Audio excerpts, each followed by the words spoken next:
Peace, love, liberty, radio. And the walls come crashing down as the war at home reaches your town. You have no choice, it's safe and clean. We all submit to the war machine. And every now and then, the war machine actually stops for just a moment. But that is very, very rare. And I've actually got some good news to start the show off with. You've heard me in the past talk about the Robin Hood of Keene trial. I've actually gone and live tweeted all of the hearings of the Robin Hood of Keene trial. What is the Robin Hood of Keene trial? Well, the Robin Hood of Keene trial is a trial where the city of Keene has taken 6 people to court, those being James Cleveland, Garrett Ian, Kate Ager, Ian Freeman, Graham Colson, and Pete Eyre. And, well, the city is not happy that some of these 6 people have gone out Robin Hooding, where they walk near a parking enforcer and they put money in people's meters and put little note cards or business cards on the windows up under the windshield saying, "I saved you from the King's tariff, and if you would like to make a donation so that I can save other people, here's an address where you can send the money."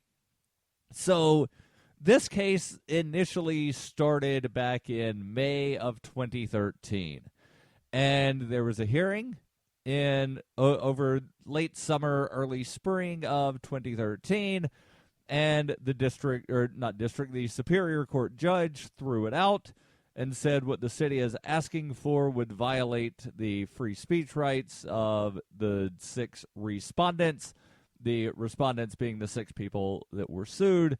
And, well, then the city appealed that dismissal of the case to the state Supreme Court.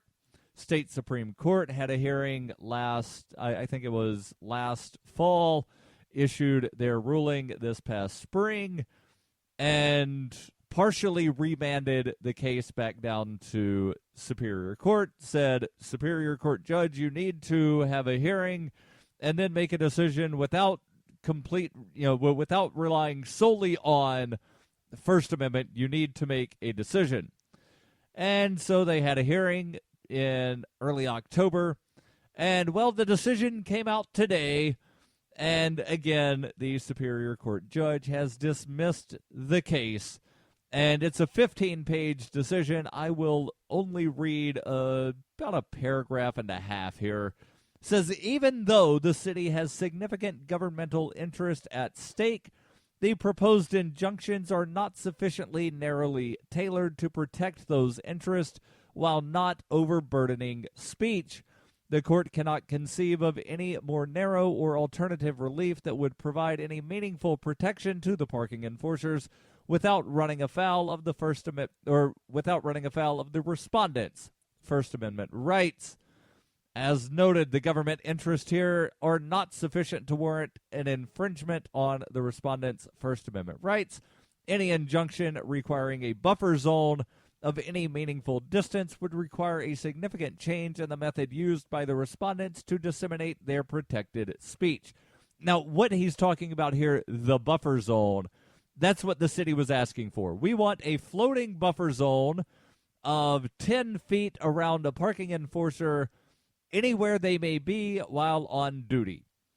And, well, the way the city is laid out, the sidewalks from parking meter to storefront is not 10 foot wide.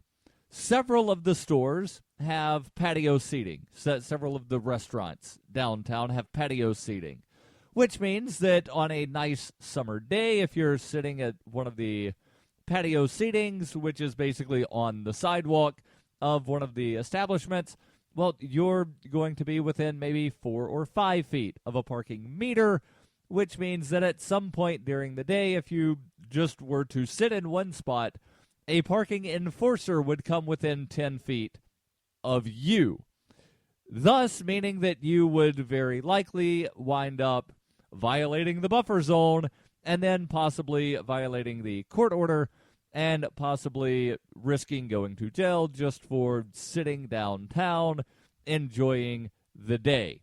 So he says here again, any injunction requiring a buffer zone of any meaningful distance would require a significant change in the methods used by the respondents to disseminate their protected speech, meaning that they would have to vastly change the way they go about putting money in meters to make sure that they're only putting money in meters that would otherwise have gotten a ticket had they not been there.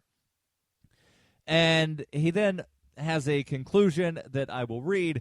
Much has changed in the past 2 years. Only 2 of the 6 named respondents are still involved in Robin Hooding activity beyond a very minimal role. The court agrees that the city has a significant interest in protecting the safety and well-being of its employees.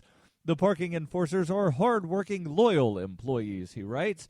To the extent conduct of the respondents rises to the level of violating criminal statutes, there is a remedy available to the city and to the parking enforcers. It is not the role of this court to weigh the relevant, or rather the relative value or worth of the constitutionally protected activity of the respondents. The ability of the respondents to exercise their constitutional rights requires a careful examination of how the proposed injunctive relief would impair their speech, or rather their speech rights. The court has considered all of the evidence and all of the testimony of all of the witnesses, both in 2013 and in the last 2 years. In the exercise of its equitable discretion, the court finds the city has not met its burden to warrant injunctive relief against the respondents, therefore denied. And that came out today, so I am probably the first media outlet to report on this, so therefore, breaking news, everyone. Something else that is breaking is, well, the not really breaking news per se, but it's breaking some Facebook friendships and probably some real-life friendships, and that would be the refugee crisis, to where the U.S. military and other militaries are creating refugees in Syria and Iraq. And now the House of Representatives wants to prevent said refugees that they created from being allowed into the United States. Well, that they're not going to actually prohibit them, but there is legislation that was passed that would pretty much stop any refugee from arriving in the United States. Why do I say that? Well, the vote yesterday, 289 to 137, largely among party lines, was a vote on something they call the American Security Against Foreign Enemies Act. They're calling it the American Safe Act.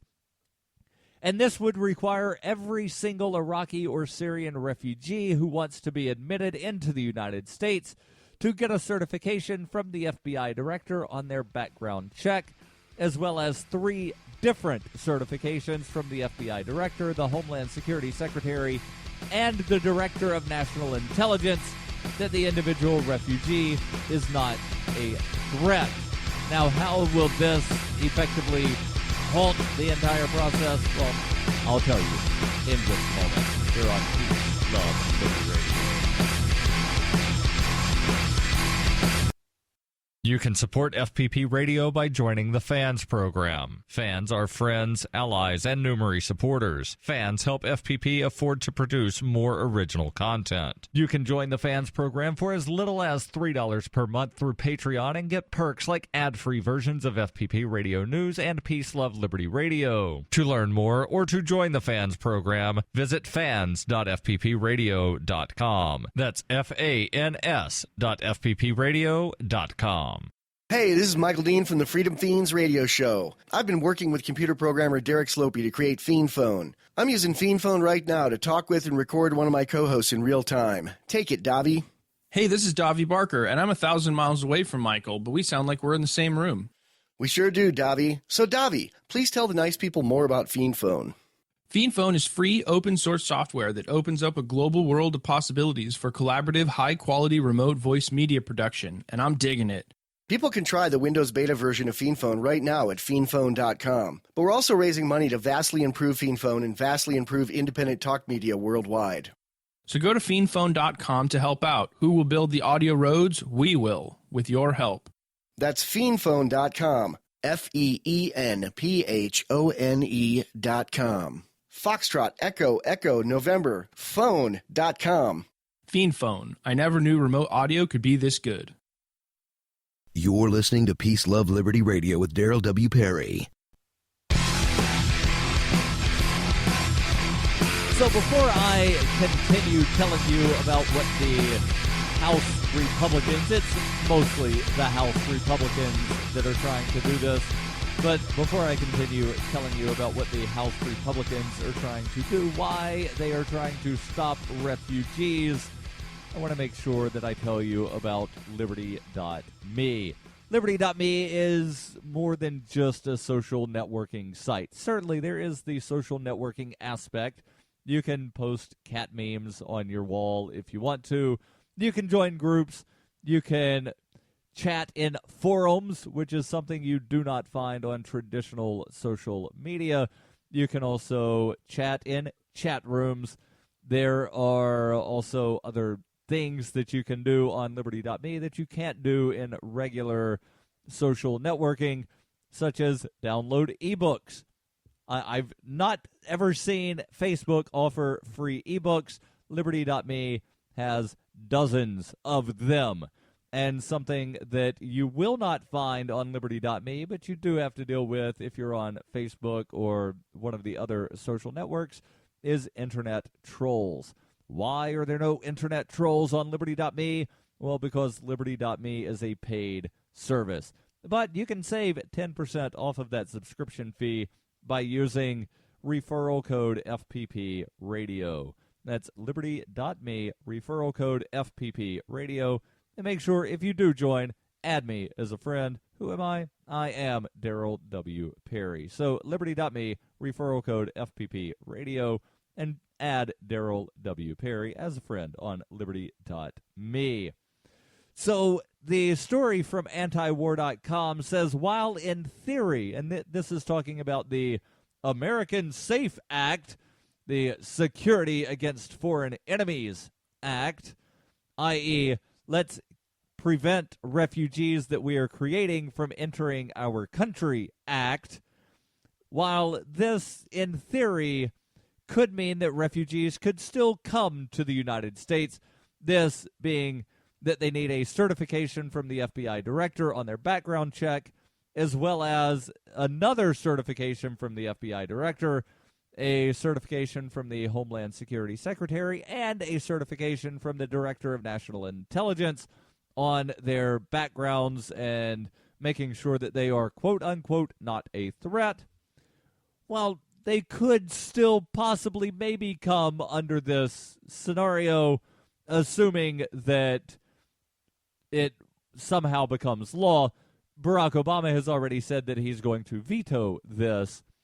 But if this somehow becomes law, then, yeah, they could still possibly come. But in practice, antiwar.com reports it will grind the entire process to a halt. And this appears to be by design to ensure that no refugees at all are being admitted from either Iraq or Syria, as well as excluding anyone who in the last 4 years has even visited Iraq or Syria. And this, of course, is because of the response to the Paris attacks that happened last Friday. There's been a growing backlash against refugees, particularly among U.S. Republicans. And this, of course, we know now was based largely on rumors, false rumors, that someone involved in the attacks was a refugee. That was not true. That is not true. And Germany's interior minister said that he believes that a refugee passport was planted at one of the sites as a false flag by ISIS, that's the Islamic State, to make things harder for the refugees, and by all indications, this is working.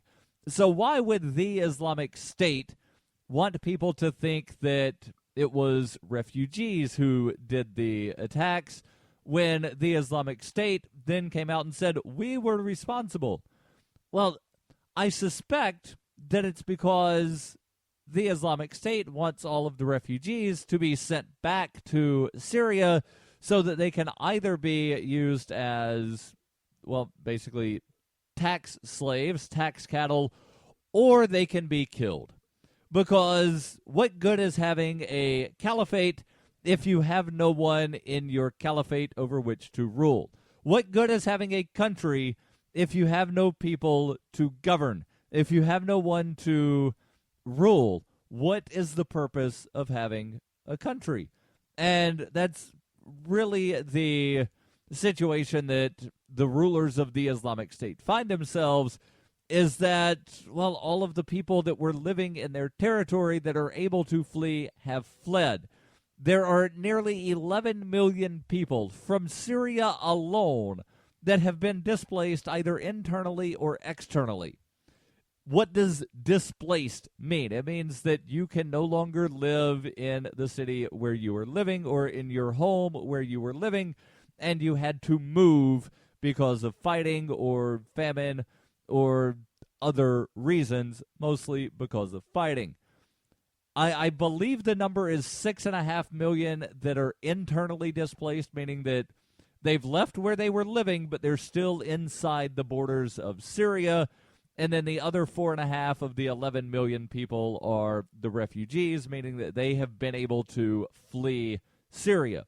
Now, this opens up another set of questions, because I've been hearing people say, well, the people supporting refugees and allowing refugees here, they're nanny statist and they want the government to pay for this. Well, no, just because I don't think that government funds should be used to prevent someone from coming here does not necessarily, by default, mean that I support using government funds to bring them here. So the position that I take, and this applies not just to refugees, but to all people everywhere, if you can get here to the United States and you can find property to purchase or rent, then you should be allowed to move here and either purchase or rent that property.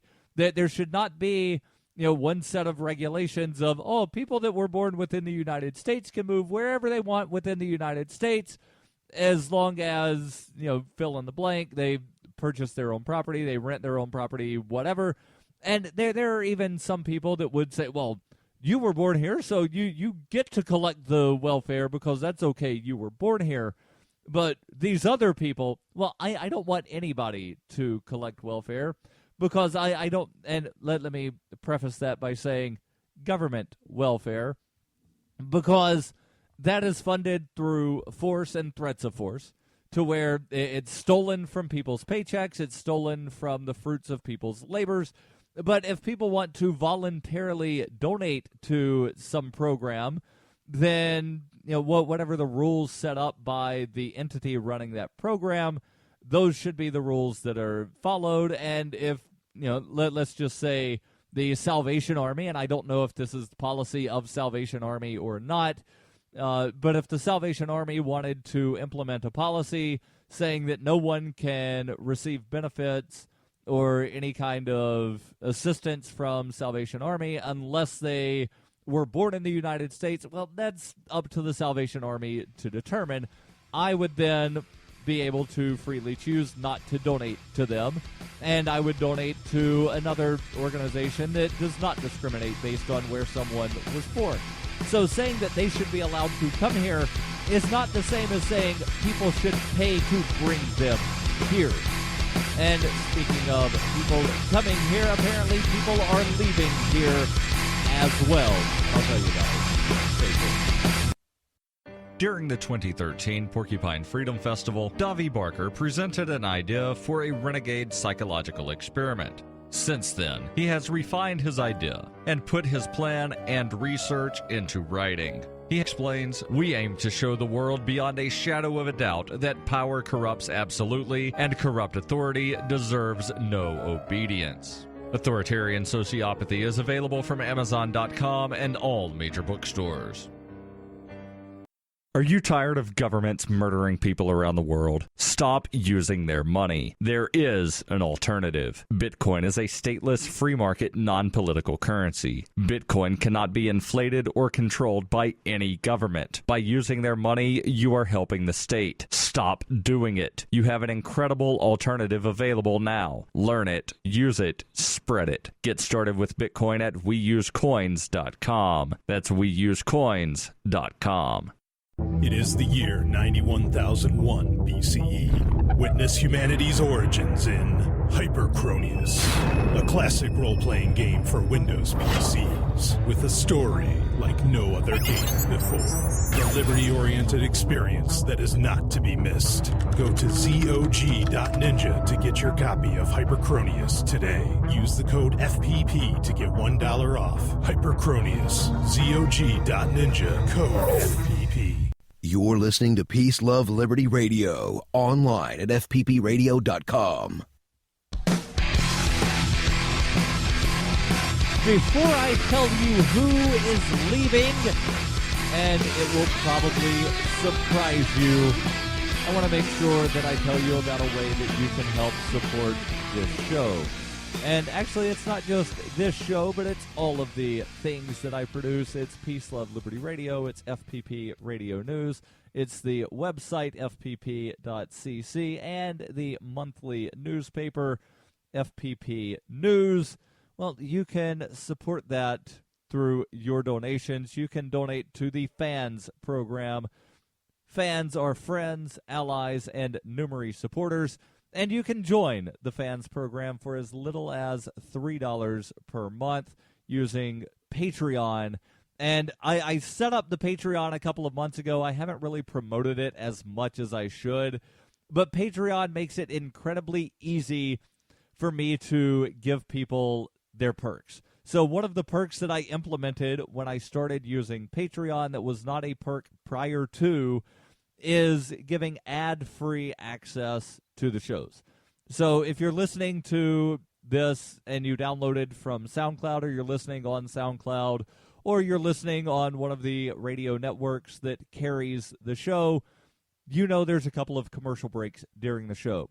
Well, if you join the FANS program, you can listen to the show minus those 3 minutes of commercials. Now, obviously, it's not going to get rid of the live reads or the promotions that I'm doing, such as this, but it does shorten it by 3 minutes, takes out the ads, and then basically, you're helping to support the show. And once I reach the goal that I'm trying to reach, which is currently set at $500 per month, I will begin producing 2 extra editions of the daily newscast. So instead of just being a daily newscast, it would be a thrice daily newscast. So there would be the morning, noon, and evening editions of FPP Radio News. So if you want more Liberty content and you want to basically help cut out some of the ads, then please go to fans.fppradio.com. Join the FANS program, and like I said, you do get perks. You get more perks than just the ad-free versions of the show. You can find all of that at fans.fppradio.com. So who is leaving the United States? Well, according to a report published by the Pew Research Center, more immigrants from Mexico are leaving the United States than are coming into the United States. This is a shift that, for the first time since immigration from Mexico began to rise in the 1970s, fewer Mexicans came into the U.S. than returned home.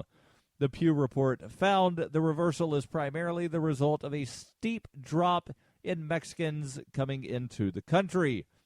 While the border debate, especially among the Republican candidates for the presidential nomination, has focused on extending walls and expanding other enforcement measures, the Pew report indicates that stepped up border measures under the Obama administration have helped significantly in reducing illegal crossings by Mexicans. Ana Gonzalez Barrera, a Pew Research associate, who is the author of the report, says, "We know that crossings are definitely down, and we also know that it is much more difficult and costly to cross now than it used to be. The slow recovery from the 2008 recession, particularly in construction and other low-paying jobs where many Mexicans had worked, is also a factor," she says. Using census data from the United States and Mexico, the Pew report found that from 2009 to 2014, slightly more than 1 million Mexicans and their families, including about 100,000 children under the age of 5 who were American citizens born in the United States, have returned to live in Mexico. In the same period, an estimated 870,000 Mexicans came into the United States, resulting in an outflow of about 140,000 people into Mexico. Ms. Gonzalez Barrera says, "We think Mexican migration is definitely in a new phase, and it will not return to the levels it once had. The end of the influx has led to a decline in the number of Mexican immigrants in the United States. Pew reported to 11.7 million Mexicans in 2014, down from a peak of about 12.8 million in 2007. Most of the decline can be attributed to a drop in the number of Mexicans here illegally to about 5.6 million last year from an estimated 6.9 million in 2007. And it does state that Mexicans are by far the largest nationality among undocumented immigrants. But something that is not mentioned here is that there are actually undocumented immigrants from China into the United States. And there's this giant ocean between the U.S. and China, but yet America's drunk uncle thinks that just building a wall is going to prevent people from being able to reach the country illegally. I'm sorry to tell you, Donald, but there's still oceans that people can leave from Mexico and sail either up the Pacific coast and land in like California or Oregon or Washington somewhere, or there's the Gulf of Mexico and they can just basically like go around the wall that way, go into Texas, Louisiana, Alabama, Mississippi, Florida. Or, if they really wanted the long way around, they could go, past the Florida Keys and up the Atlantic coast, but I don't know why they would do that. But speaking of America's drunk uncle, and I thought of that independent of anybody else. There was somebody called me out on Twitter last night because I used the term on Free Talk Live, and they said, "How dare Darryl act like he created that when it was Lou Fein?" Maybe Lou came up with it before I did. I've never heard him say it, never saw him post about it on Facebook. And that's one of the wonderful things about thoughts is that multiple people can have similar thoughts at about the same time. But speaking of, and let me first explain why I call Donald Trump America's drunk uncle. Because pretty much everybody has that one uncle. You know the one I'm talking about that likes to drink a lot and says whatever comes to his mind, but he's so convincing in the way he says it, people are like, wow, that makes sense. Donald says stuff like, "I'm going to build a wall because I'm good at building things, right? I'm in the real estate business. I'm good at building things. Look at Trump Towers. It's an amazing building. So I'm going to build a wall with Mexico, and get this, I'm going to make the Mexicans pay for it. That's genius, right?" Well, now America's drunk uncle is summoning his inner Adolf Hitler. And yes, I said that Donald Trump is summoning his inner Adolf Hitler. Cue the Nazi reference. Yes, I said it. Donald Trump says that if he's elected president, he will not rule out making Muslims sign up for a database and wearing special identification. Yeah, same thing Hitler did with the Jews, right? But we're not going to have a Holocaust. No. Hey, don't forget, every Wednesday I answer your questions. Send those AMA at FPP Radio.